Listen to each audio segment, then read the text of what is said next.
Un shell textuel est un programme informatique exécuté le plus souvent au travers d'un terminal.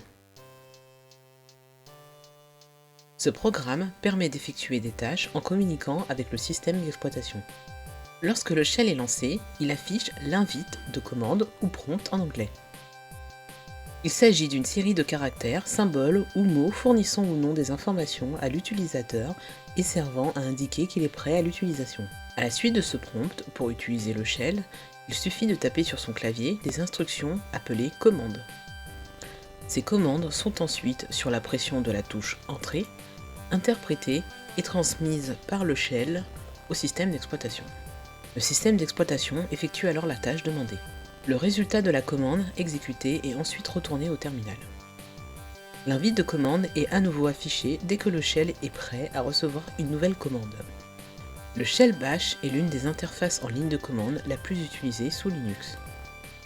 L'utilisation d'un shell textuel permet d'envoyer des instructions au système d'exploitation pour effectuer des opérations sans passer par une interface graphique. Nous allons voir que le shell permet une souplesse et une précision surprenantes comparée à une interface graphique. Grâce à notre shell, on peut, entre autres, afficher des flammes, voir les fichiers et dossiers de notre répertoire courant, utiliser une calculatrice pour effectuer des opérations simples comme complexes. Nous pouvons également voir la consommation de notre ordinateur,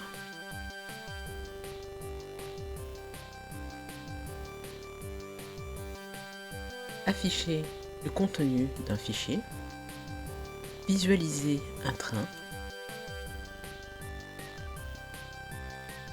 jouer à un jeu Snake,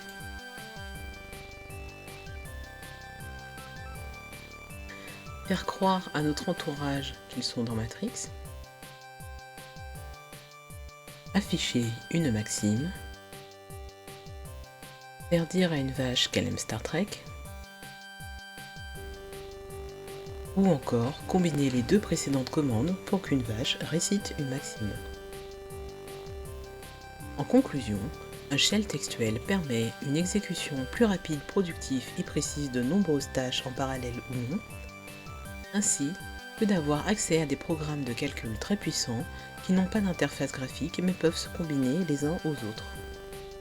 Au début de l'informatique, il n'était pas possible d'interagir directement avec un ordinateur car il n'existait pas d'interface entre l'utilisateur et la machine telle que le clavier ou l'écran.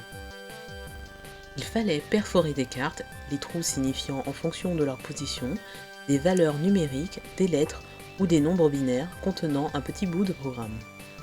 Ces cartes étaient ensuite insérées dans un système d'analyse qui transmettait leur contenu à l'ordinateur afin qu'il les exécute.